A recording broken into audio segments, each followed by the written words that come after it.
What an exciting Wednesday it is. Oh my God, it's so exciting. I think Elvis came alive today, right over my shoulder.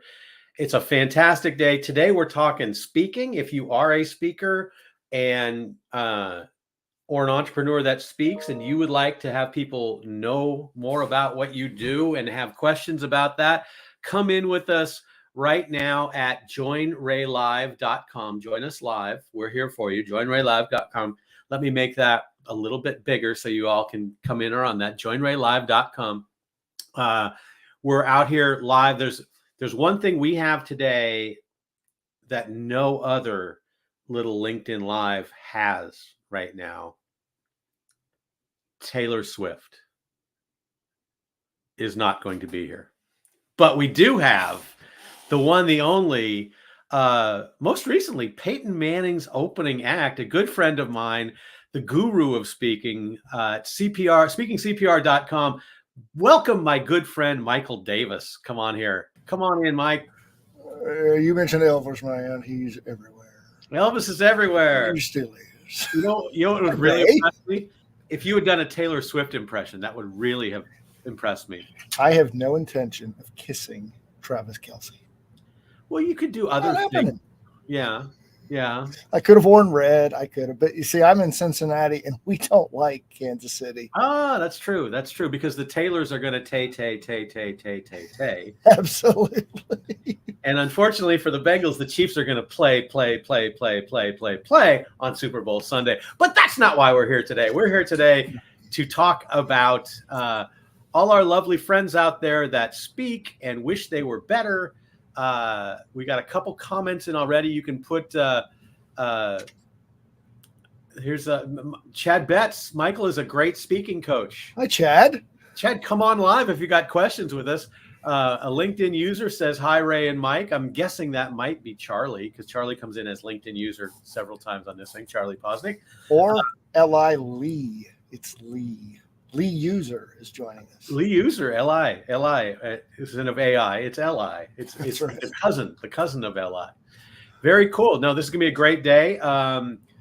You've seen it many times. There are so many people out there that have these wonderful tools to sell, talk about, make the world a better place. It's Elaine Young. That's who the L.I. is. That's cool. There we go. Thank you, Elaine. I'll give you a plug out there. Hello, Elaine. And yet, nobody buys their product. Nobody listens to what they say. They don't remember them after they speak at a convention. What do you think that is? Well, research shows, Ray, that 78.9% of speakers speak to 99.9% of their audience in statistics and facts, which go back to 1983, that tell you that they're really boring because they're giving you a lot of statistics and facts, and they do not engage you emotionally. 100% of what Mike just said is 108% true. Absolutely. Yeah. No, that's it. It's information overload's the biggest problem. It's crazy. And people don't realize, I mean, I love talking about this kind of stuff. I love grabbing attention and getting people going right away. People don't realize that when you talk to your friends, you talk to them completely differently than when you talk to a company, an audience. And if you talk to them like friends, guess what? They assume that you're their friend. Absolutely. And as cool as we think we are, and as individuals as we think we are, human beings are incredibly predictable, and you can use that to your advantage. And if you use it to your advantage to make the world a better place, that's influence. If you use it to your advantage to make your world a better place, that's manipulation. Either way, it's the same skill. It's the same skill. That's a great way of putting it. That's one of your superpowers. That's why I enjoy talking with you on a regular basis like we do, is that you're very good at taking what audiences will do, predicting that, and adjusting your presentation to it so you can help them. Well, and people think that, oh my God, it's easy because you can do it. It's easy for you.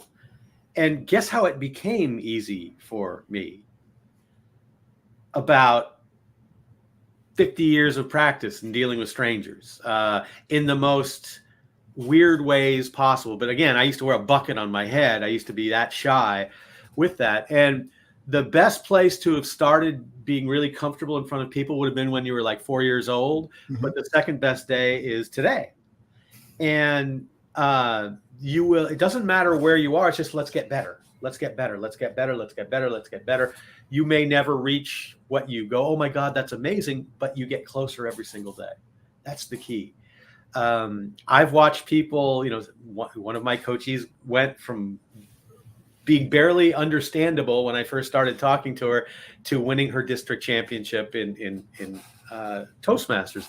And it didn't happen overnight. She worked so hard and has studied so much and is so much better now that it's impressive to watch. And you can make big differences in short periods of time, but you just have to take the chance to do it. Well, yeah, absolutely. And people have this misguided belief that we're afraid of public speaking. We're not. We're terrified of public humiliation and embarrassment. That's the root that our ancestors faced all the time. And if they got kicked out of the group, they got eaten. That hasn't left us. That still happens in a few areas of our country, by the way. If that can happen. Especially in politics. They'll eat you alive. That's now, true. Usually, when I tell my speakers, if you're speaking before a dinner audience or lunch or breakfast, they're eating. They're not going to eat you. So let's put that fear aside. Yeah, I doubt it. Yeah, it's understanding that the fear is natural. You're not going to get rid of it. You just manage it and move on. Look, when you were a startup comedian and you had the worst possible audiences, they might have thrown a few bottles at you, but they didn't kill you, right? Well, that's because they had chicken wire up. But no, actually, I performed in a place that had chicken wire up, and it was an incredible experience because I went there early to find out why this trouble happened all the time. And the bartender said, well, it's those guys right there. And this is 5 o'clock. The show's at 8 and they're there drinking. So I walked up to this whole group and I sat down and I said, hey, I'm one of the comedians. I just want to say hi and introduce myself. And I sat down, I talked with him and I had a couple beers with him. I bought him a round of beers and I thought, oh man, maybe this won't happen to me. And the show started. The first guy got up. Within 20 seconds, they're throwing shit at him, right? And it's hitting the wire. The second guy goes up and they're throwing shit at him. And I'm going, oh my God, I did all this extra work and it's not going to work. I go up, the audience is paying attention. They're laughing at all the right times. They're having a great time. They don't throw a thing. And I'm like, what the hell happened? And what happened was I asked those guys afterward, why didn't you throw stuff at me? You threw it at everybody else. He goes, well, everybody kind of comes in. They think that they're big time. They're from the big city. And you came in and you sat down, and you talked to us and you bought us a beer. And when somebody buys us a beer, you're family. We don't throw stuff at family. And you had a post today about kind of looking at the room before people get in it. And that's essentially what I did. There were people in it, but I saw what it was like ahead of time. And you can address a lot of problems by going there early. You also have to remember that you are on stage the second you walk in the room. Yeah. Well, what I did at that event, I got in there Tuesday. It started Tuesday afternoon. I wasn't speaking till Thursday morning. I knew a few people, not many. But when people found out what I did, and you've experienced this, right? They start telling you their story. And they tell you these long stories. The coach in me just happens to kick in. And I'm like, that's a really good story, Bob. Here, give you a couple tips to make it even better. Yeah, would you? I'm giving them free coaching. You talk about making friends on the spot. And it's not because I'm trying to earn their trust or be buddies. It's just what I do, and it helps them. Great. I've got a lot of friends in our audience by the time I get up there Thursday. Exactly. And the other thing that you did is you became not the speaker or the expert. You became the friend. Yeah, exactly. And then when you walk up to become the expert, it's easy to hate an expert or a speaker. It's very hard to hate a friend. And so by doing that the days before, you made it so much easier and smoother for you to have a very successful show. And also when you're afterward and you talk to people and then it's almost like they're getting a little rub with celebrity. So it's almost like that. And you can do that. I do that in Zoom. Mm-hmm. In Zoom meetings, I show up 5 or 10 minutes early. I talk to everybody that comes in. Hey, how you doing? Blah, blah, blah. I become the likable person ahead of time. Yeah. Then I become the expert. And then I become a helpful person afterward because I get excited about things. It's almost like I had 3 dates with people. So it's like they are that comfortable with me because it's in 3 different settings that they view you. And now you are much more connected. And what we miss, what speakers miss, and what entrepreneurs miss is that connection.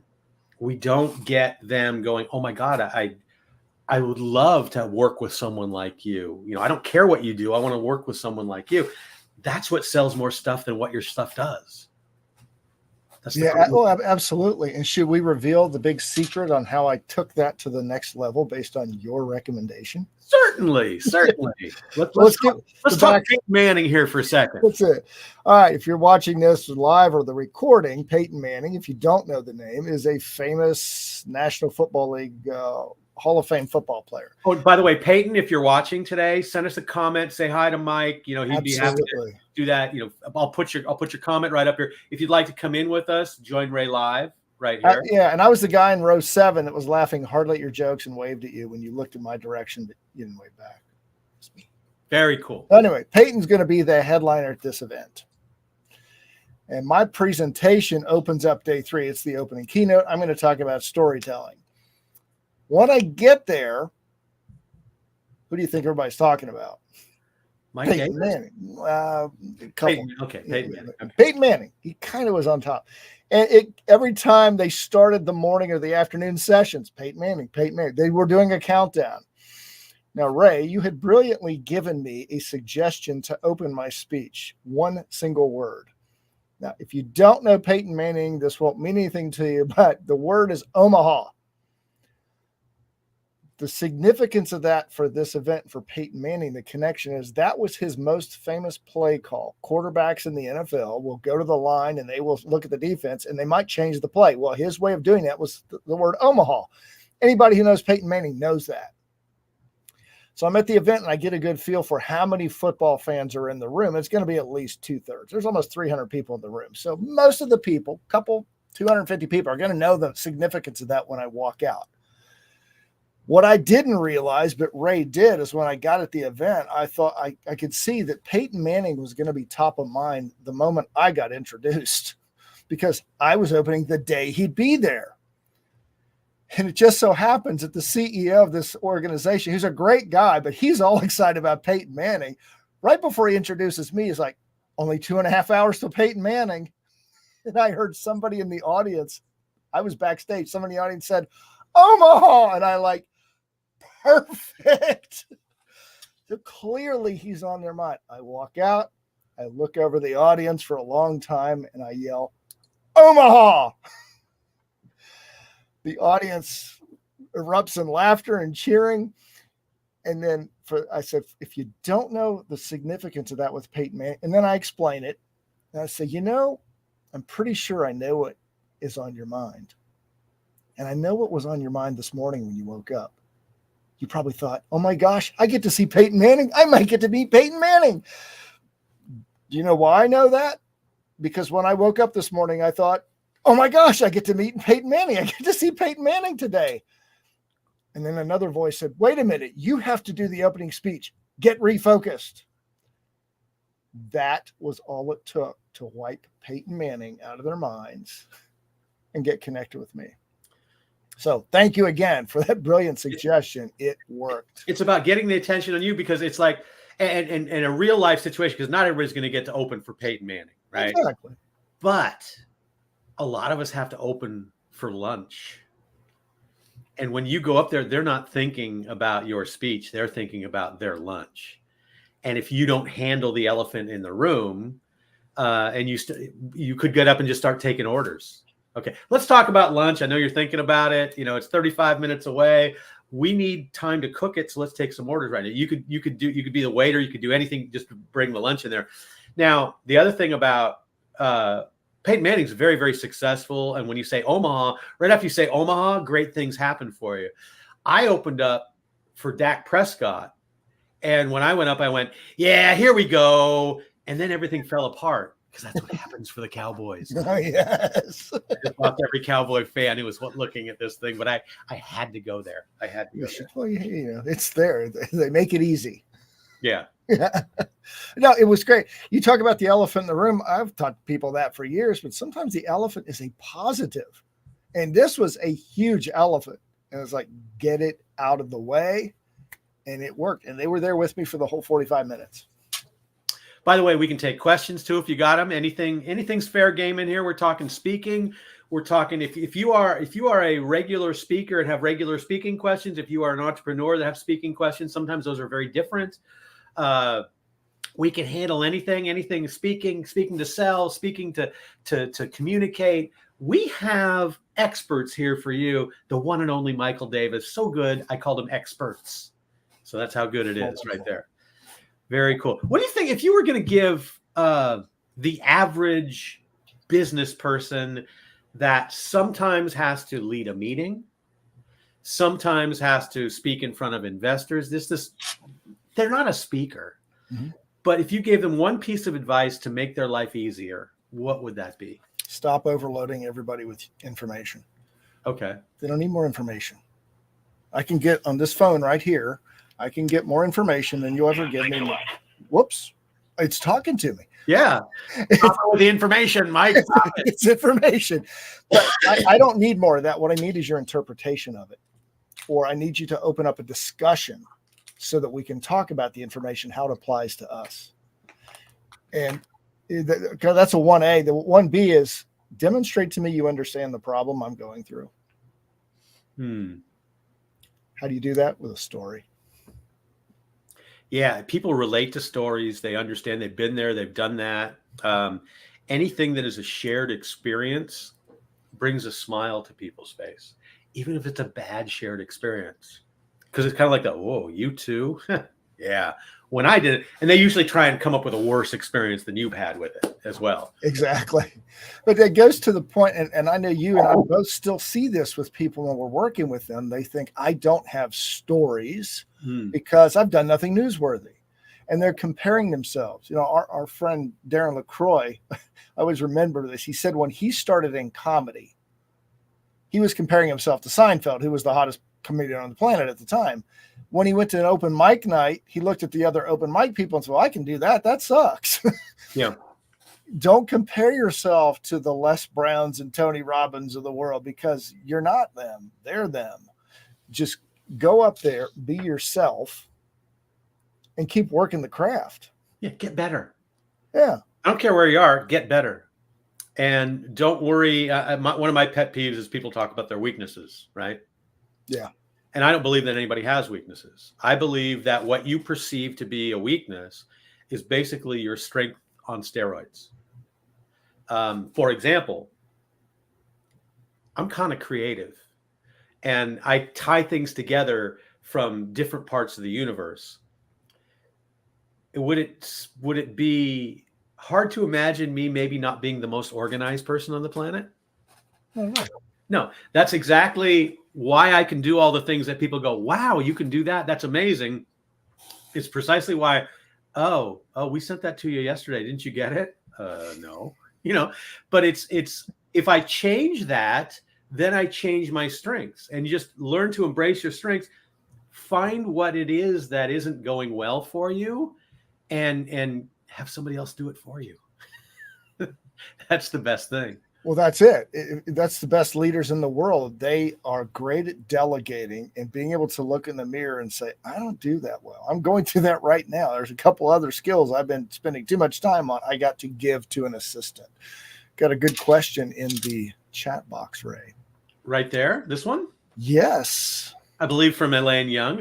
Elaine Young. I'm telling a story to open a presentation. The feedback I received so far is that it's taking too long for an opening to a speech. How long should a story be, in your opinion? You're not going to like this answer.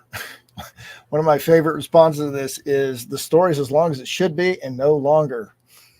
Yeah. Now, with that said, when you're opening your speech with a story, you want it to be probably 3-4 minutes at most. However, if you've got a story that is sensory rich and it's tying into the emotions, they'll stay with you. The hardest part that I see with storytelling, Ray, is that most people are using too much dialogue and giving reports. Mm.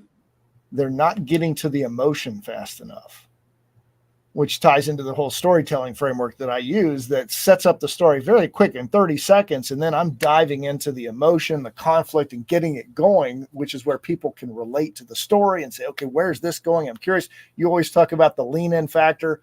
Absolutely. You can do it fairly quickly.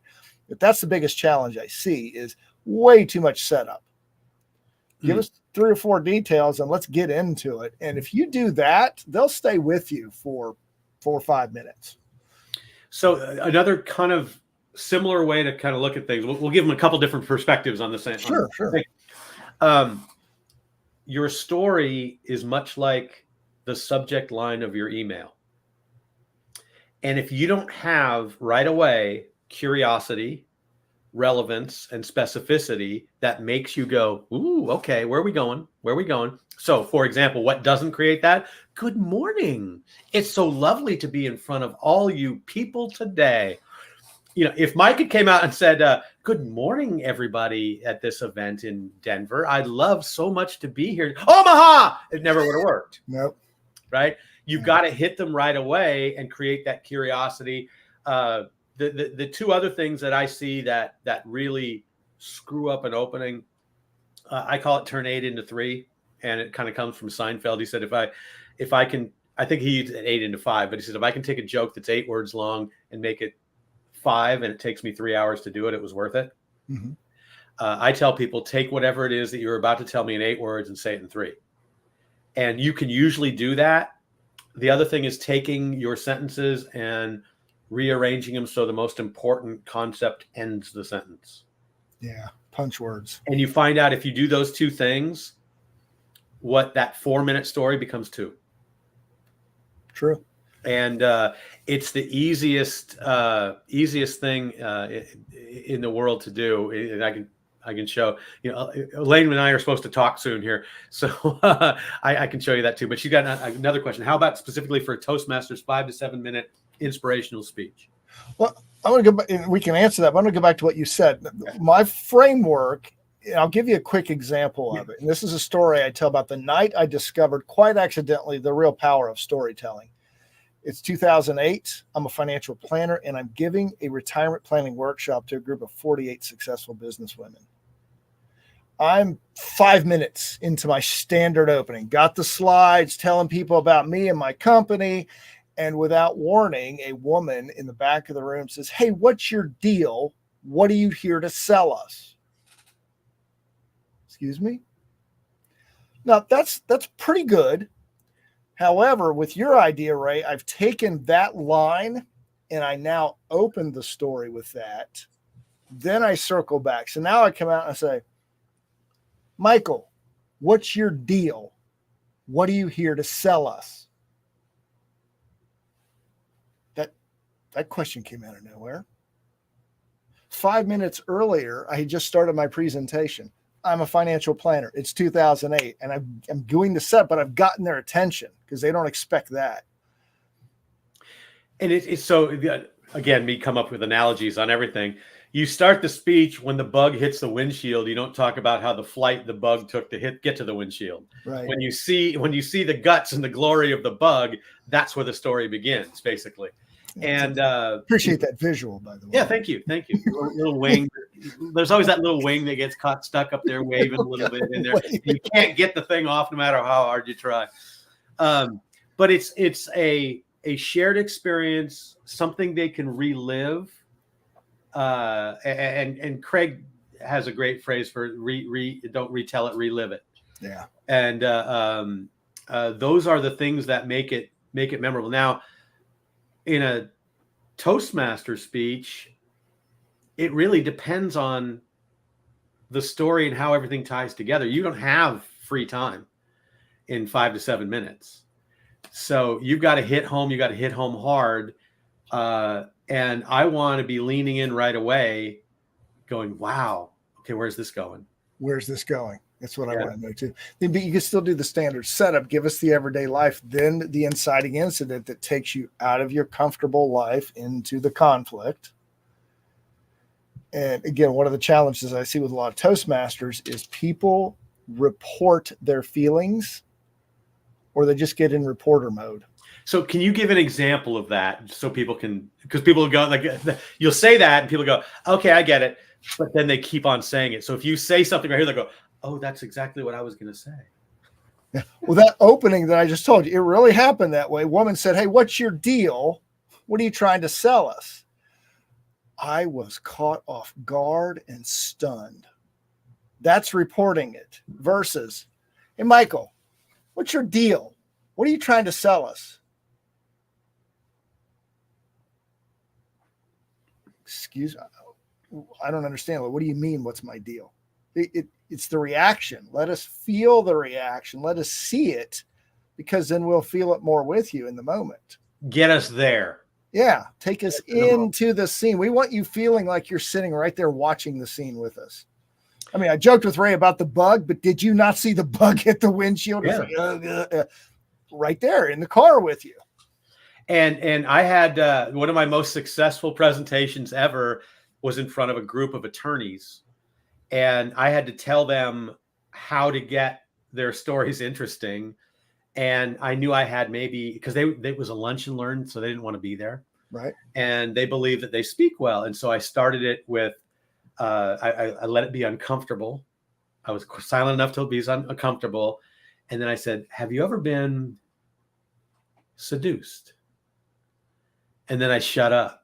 And what happened is one person in the corner laughed. Every time I do this, does the same thing. One person in the corner laughs and it spreads throughout the room. And I say, now, I wasn't there when you were, but I can tell from that reaction that most of you have been seduced. You kind of liked it. And right now you're reliving that moment in your head and you're smiling and enjoying it. And subconsciously, I'm getting all the credit in the world for taking you back to the first time you were seduced. Wouldn't it be great to put a jury in the palm of your hand as quickly as I put you in the palm of mine? Wow, that's brilliant. And when I said that, I heard one of my favorite things. I love to hear laughter, but I also love to hear, oh, yeah, that's it. Oh my gosh. Yeah. So Elaine, the answer really is, how can you quickly get their head into the middle of your speech? Yeah. And that's a great suggestion, right? And you don't have to work hard to do this. Just go back to the dialogue in your story, grab one and pull it right up front. It could be internal dialogue, could be external, doesn't matter, but just some moment where you're like, oh my gosh, I want to hear what's going on here. Yeah. And think about in a comedy standpoint, the MC of a comedy show, he's a comedian, but his job isn't to be funny. Right. His job is to get the audience's eyes off their dates, off their drinks, and onto the stage before the next comedian walks up. That's what your opening line does. Yeah. It takes whatever their thought was to, ooh, what's she saying? Ooh, what's he saying? And that's where you're really getting their brain and bringing it into your story. And there's a million ways to do it. I think the one that kind of overwhelmed Toastmasters and people have is one of, like, Fripp has like 25 different ways to open a speech. Yeah. And the easiest way to do this, and this, if you're in business or doing, don't worry about it being overused, because it's not used enough in the real world. Imagine or picture. Imagine a smooth Filipino boy named Tuan, doing whatever he would do, and what happens is you get that picture in their head. So what you want is everybody in the room to be thinking the same thing. Imagine a 5-year-old boy just living his dream. Yeah. I don't know what 5-year-old you have in your head. I don't know what they're wearing. I don't know what they look like, but I know you all have a 5-year-old sitting in your head. And now we are all talking about that 5-year-old boy in our heads. So now we can take that story, because here's what you're trying to do. You're trying to get everybody in the car to begin the ride. Yeah. You don't want one person in the trunk, one person with the door open, one person getting the keys in there. You need everybody in the car, and we're starting the family vacation right now. That's what your opening line does. Yeah, oh, absolutely. You said something about your attorney story. Yeah. You walked up there and you said nothing. That's the best possible opening. Mm-hmm. And the reason it is, let's think about what's going on in the audience's mind when you're walking to the front of the room. You've been introduced, you're walking up there. What are they thinking about? Everything. Yeah. Everything. They're thinking, you said, oh, I don't want to be here. This lunch sucks.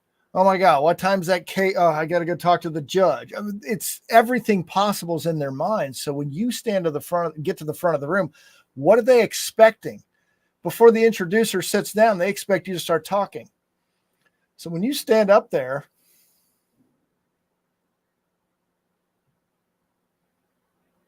even if they're looking at their phone, at some point they're going to stop doing this and then, what's this guy's deal? So the other side of that too, Elaine, this specifically for the contest. So when you walk up there, everybody in that room is like, okay, it's the contest. You know, what even if they're paying, they're like, what's she going to do? And then they're thinking in their own mind what you're going to do.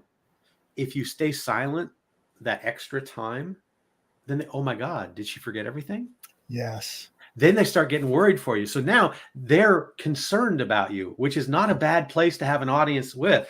And then when it's creating empathy is what it's doing. Yeah. And when you actually speak and you release that tension, they're now yours. Yeah.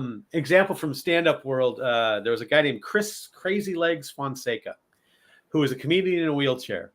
And he used to wheel himself out on stage, stand in front of the microphone, and just stay silent for it to be awkward.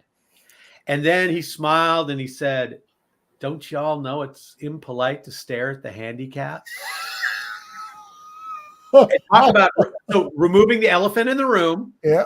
Creating complete calm. Okay, it's okay. He know that's the thing. The audience don't know that you know. Does he know he's handicapped? Does he know or handy-capable or whatever you want to say these days? Yeah. So those things are golden. Taking that extra time, you are putting yourself above everybody else in that contest by saying, this contest runs on my time. You're not saying that. Yeah. If you said it, people would hate you. But by doing it, you're taking control of the contest. This is my stage. Yeah. This is my house. This is my house. Yeah. You're not coming into my house for these next 7 minutes. Yep. I hope that helps with that question, Elaine. Very cool. Very cool. So tell me what else you're working on. Maybe we'll get more questions. Well, tell me. I know you've got some cool things coming on, and some things you've been showing off to people. And yeah, you know what I've been working on lately is those storytelling abs. That's which right. is a concept that I discovered a few years ago following some people, and I just took it and molded it to my own personality, my own style. And it's been taken off. It was very popular when I spoke in Denver, people coming up to me. But one of the biggest challenges with this, and I know you've seen this, Ray, one of the biggest challenges when I tell people I'm coaching on storytelling abs, they mistakenly think that I say 6-pack abs like these. Right? Beautiful abs. Look at that. Look at how buff he is. Look at that. Look at that. And then this was great in Denver last week. All the people in the front row, because people are laughing and some were like, oh, I said, the people in the back, you don't see the look of horror on the people in the front row. And I talk with them long enough to make them realize, and I say, people look at this and at first they're a little bit shocked, but then they realize, hey, this guy's pretty smart. Because he found a shortcut to 6-pack abs. He doesn't work out for hours a day, doesn't do hundreds of crunches, doesn't eat a restricted diet. No, he found a $25 t-shirt. He found a shortcut to 6-pack abs. Storytelling abs is your shortcut to more impactful presentations and connection with the audience. So now they see that what they're about to hear, it's not just a gimmick, it's to paint that picture so they always remember abs. So what can you do to create that picture when it's not always the splattered bug on the windshield? I so think you should get a shirt over that shirt that shows a big fat guy. and then just rip that in two. So you've got the abs right there. People go, are those real? You know? I thought about it, but the time it could create some problems. But Yeah. I did think about it. And you saw what Elaine put is like the smash bug image. I see the fluorescent yellow sticky bug guts. We know what type of bugs fly into Elaine's windshield and turn them into This is true. streak of bugs. Yuck. But she did get some help out of what we said, so that's a good thing. Yes, and I hope that the six-pack abs are a better image for you, Elaine. But it is all about getting across the point that, okay, you're about to pick up a shortcut to more impactful communication. Because again, when I say abs, I purposely created that. The original version of this I learned several years ago. I liked it, but I'm like, I need to be able to create a picture. So I said A.B.S. What can I do with it? It's A.B.S. Abs took off. And based on your suggestion, I'm going to do some other things. I think I'm going to get some little keychains or something made, but something to help them remember to strengthen their abs. And all ABS is an acronym for and but so, which at first glance people say, wow, that's really simple. What is that? The reason it works is because it's simple. Mm-hmm. And think about the most impactful presenters, speakers, leaders, politicians, whoever we've listened to. Why did our messages stick? Because they were simple. That's why. And it's the class. It's really a 4,000-year-old storytelling framework that goes back to the first book that we have on record, the Epic of Gilgamesh. It followed this framework that I was talking about earlier. It opens with the and part, which is the setup. And all that is giving us just enough details to give us insight into your main character's day-to-day life. I'm standing in front of a room full of 48 women. I'm a financial planner. I'm giving a presentation. That's all we need. The biggest problem with most stories I see, Ray, and I know you do too, is it's not just a couple of things connected by the word and. It's a whole string. It's paragraphs of and. And this is often why we get feedback that our stories are too long.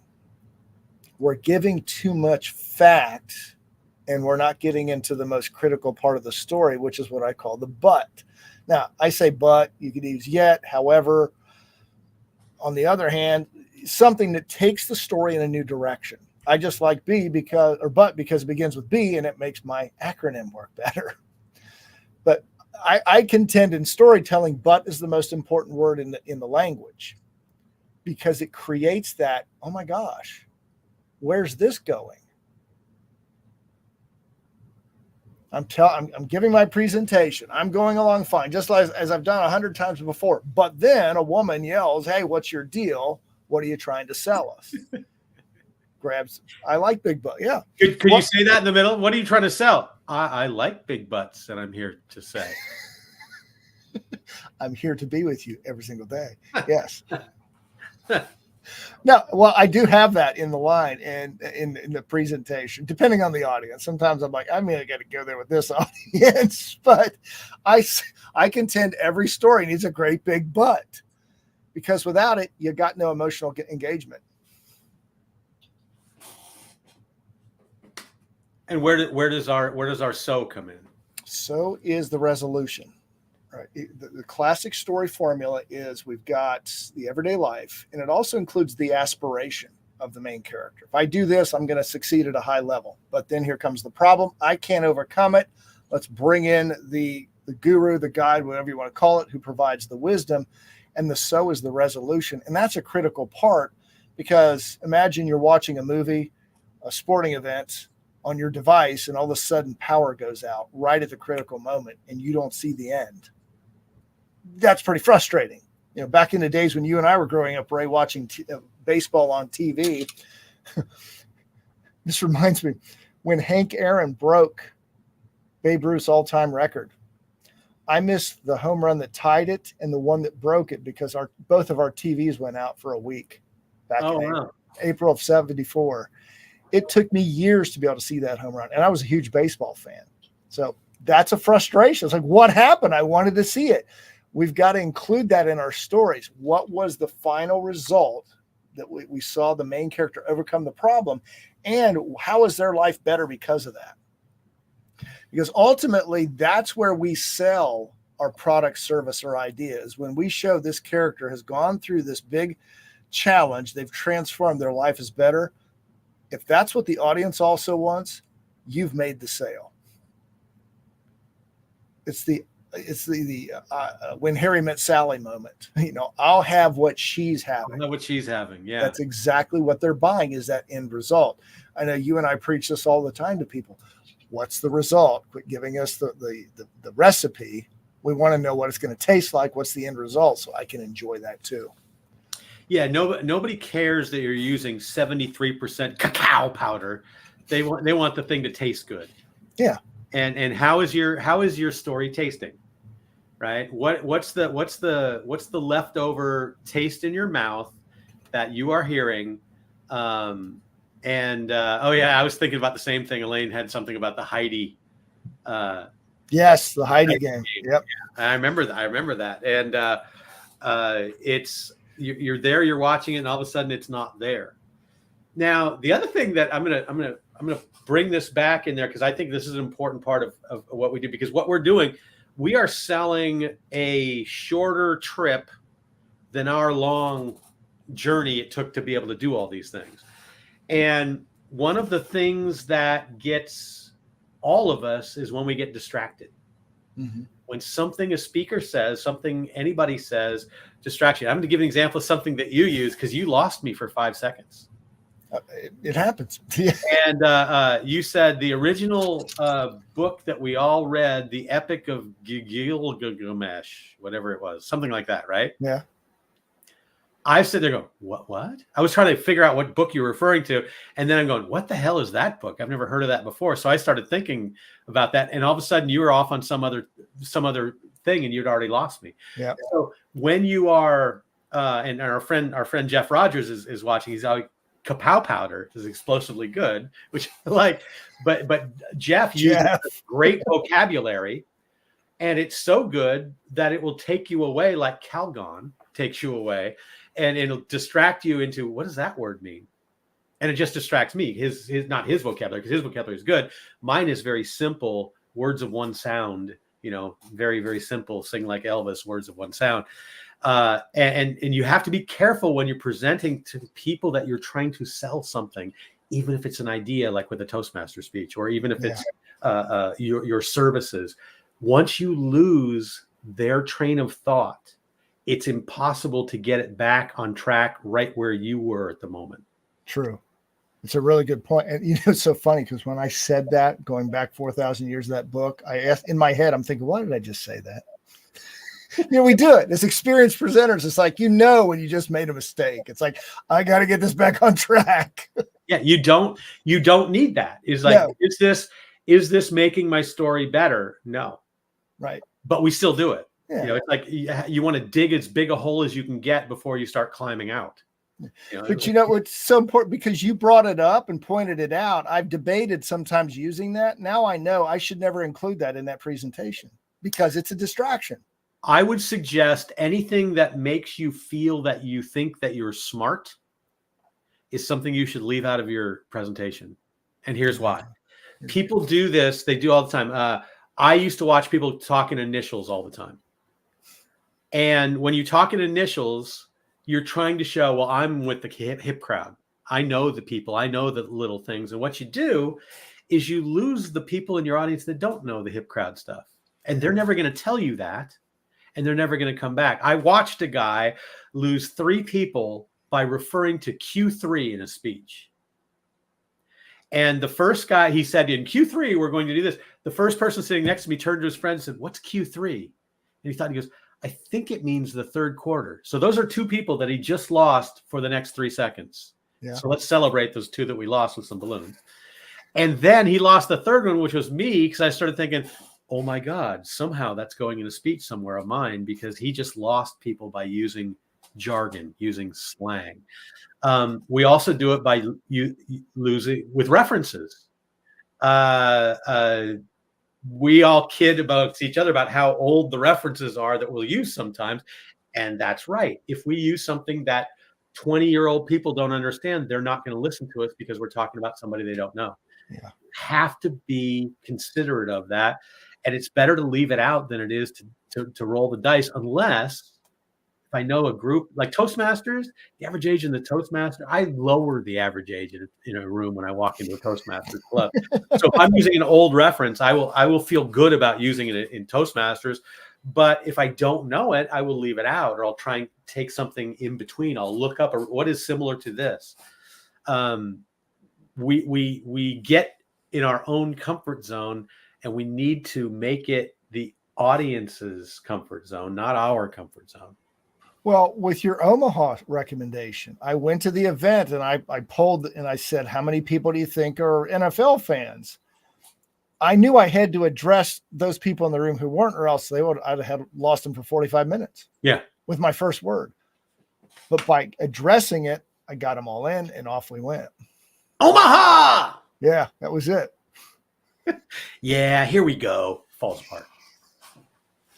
If you're not a football fan or a Cowboy fan, but it's so much. I don't care. Here's the thing. Sometimes you do it for you, and that's okay too. But just to be able to have that one dig at one Cowboy fan that has had no championship game experience. There's a Cowboy fan that's going to turn 30 this year that has never seen a Cowboy NFC championship game. get your shots in. That's for me. That's for you. Yeah. Let's see what Elaine says. In District 101 Toastmasters, one can't assume that the audience has seen the old American TV shows or American sports. That is a very, very diverse crowd. And it is a true melting pot. And she also put or kids' fairy tales, which is so true. I have a couple clients from that district, and I go, does this make sense to you? Does this make, and you have to test things, or they'll say things. I go, I don't know that. Your audience might, but you really have to be aware of who your audience is. Chad has one. I made the mistake of a Ronco rotisserie chicken reference with college students. Yeah, that wouldn't. So when Chad said you said it and forget it, they're like, what? Exactly. What does that mean? And you're always going to have some of that. You can't get everybody. But the less you have of it, the more likely you are until you're a draw. Yeah, exactly. Jeff Rogers draw, Jeff Rogers goes out, does whatever he wants. Does whatever he wants. Bill Staten draw. You and I, We don't draw. Where do I park? Who are you? Sure, I'll help you with your bags, Mr. Manning. Sure. Yeah. Well, can you grab that guy's bag? Where are you taking him to? Omaha! Yeah, there we go. Got it all in one. Well, even in this call, I made that reference to When Harry Met Sally because I knew the rough age group of people here with us. Now, if you're watching the recording, if you don't know that reference, just go watch the diner scene in When Harry Met Sally. It'll all make sense. Here's what Elaine had. Easy to make assumptions that the audience doesn't get, and they won't show it on their faces or tell you. They're so polite.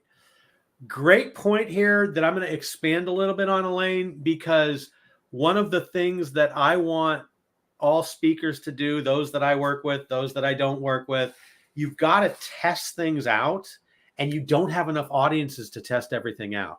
You've got to test phrases out. You've got to test things like that thing about the bug hitting the windshield. I've never said that before in my life, but I like it. So I'm going to test it out on other people and see if it works. When I said it to Mike, so here's my little testing out thing. When I said it to Mike, his eyes went up. What that is, when you have gravity defying behavior, the person you're talking to thinks that it's a good idea. They liked it. Now, this little area right here, your glabella, for all of you that don't know what that's called, and I didn't know it was called till a few days ago, but this spot right here, if somebody doesn't like it, it doesn't go up, it comes in. There's furrows and concern. Here's the bad part, though. This, even though they show you they like it, oh, wow, I really understood that. They will say that. If they don't understand it, if they're confused, they stay silent and you've just lost them again. So if you say this brilliant thing and you trust that it's brilliant, but they give you the the furrowing of the glabella, furrowing of the eyebrows, you need to reframe it and rephrase it so they believe it's brilliant too. Otherwise, it's not going to work. So that's a little solid testing tip for everybody. Yes. I also want you to post the phrase furrowing of the glabella and see if people say you can't say that here on social media. Furrowy glabellas. Glabellas. That might be a good punk band name. It could be. Yeah. Now, is punk band too old of a reference? Probably. There you go. Yeah, it's going to happen. And here's another suggestion. And I hear this from my friends who are in my age group, speakers. They get in front of an audience that has some younger people in it, and they'll make a reference to something like CDs or newspapers. And their follow-up statement is, for those of you who are millennials or younger, and they explain it, and those people hate that. Yeah. I've asked them. And I've told my friends, you need to stop doing that. You're pissing off your audience. And they keep doing it. It's like, first of all, it's cliche. Secondly, it's not true. So you're irritating your audience. Why would you do that? Yeah, I like to go back as far as I can. So you're making fun of everybody, so everybody can enjoy it. So like a phone call is not like this. It's like, hello, Bessie, get me the sheriff, something like that. And I like what Chad said. The furrowing of the glabella could be referred to as a Scooby-Doo head tilt, which Scooby-Doo now is multi-generational since he's had several movies out with several age ranges in there. He's a big star. Yep. Scooby-Dooby-Doo, where are you? Now, when you said go back in time with the phone, for some reason I had an image of somebody doing smoke signals. Yeah. I don't want to say I'm old, but yeah, the guy doing smoke signals, he stutters. Can't read his message. Well, the other thing is, can you bring today's problems into yesterday's scenario, which is kind of funny. And we talked about this yesterday. I haven't written this thing out, but I would love to see a skit about God with imposter syndrome, and what he might say, things like that. So that would be fun for me. I would enjoy doing that. We got to wrap this thing up. We've been having too much fun here. And I know that you've got a very cool thing for people to get. You want to get in touch with Mike. He is available at speakingcpr.com. Yes. And tell us the free gift they'll get, and I'll pop it up on the screen as you're talking about it. It's a PDF copy of my first book, The Book on Storytelling. It's a reference book that I wrote, going back 9 years now. It's time for another book, Ray. But yeah, you go there, just sign up for it, just your name, your email address, and I'll get you a PDF copy out to that. And now, full confession, my webmaster just put this login box together for me in the last 24 hours. If you have any issues, contact me, mike@speakingcpr.com, and I'll make sure you get it. So the key remembrance is speakingcpr.com, because if you go there or you go mike@speakingcpr.com, you can get whatever you want. Absolutely. If you get what you want, what you need, then you can go to paradise. All you got to do is raise your hand. The balloons don't work for me. I'm feeling very jealous. Well, let me give you a little confetti. Could you? There you go. Well, I'll take the confetti. Yeah. And a balloon. That was double. It's both. That was like my in and out celebration right there. There you go. That's how you should close out all these meetings. Open with the balloons, close with the confetti, like they do at the Super Bowl. Not that I would know anything about that, being a Cincinnati Bengals fan. Oh, you've been to several Super Bowls. Yeah, but we haven't seen the confetti fall. Yeah. Just saying. Yo, you've seen it fall. Okay, well, we've seen it. It was just, the wrong colors. It was red and gold. Or it was blue and gold. All right. Thanks for reminding me. Really appreciate it. Yeah, just here to help. But Sorry, gotta go. well, we got to have you. Here's your quote of the day from Chad Betts, author of The Second Mouse Gets the Cheese. How's there for just a plug in there? Mike is a great resource. Grab his book, and if you need coaching, look him up. Thank you, Chad. Very nice. And all of you, speakingcpr.com. If you want me, rayengen.com or leadershipthroughlaughter.com. It's easier just to go to rayengen.com, ray@rayengen.com. Let's talk. And we'll keep your audiences away from the Scooby-Doo head tilt and the furrowy glabella. Thanks, everybody. And I'll be here next Wednesday with a brand new guest. I believe it might even be Taylor Swift. I'm pretty sure. Jeff Rogers agrees with Chad. So we have no hanging Chads here. I'm sure he's never heard that reference before, but it slipped out of my mouth before I could self-edit. I apologize, Chad, but I did that. So it's going to be fantastic. And if you can't get Taylor Swift, she's probably going to be in between Japan and Vegas going to the Super Bowl. Scooby-Doo. We brought him up. Maybe you can get Scooby on here. I think I could get Scooby and Tay. Because the Taylor going to Tay. You're out west. I think you can do it.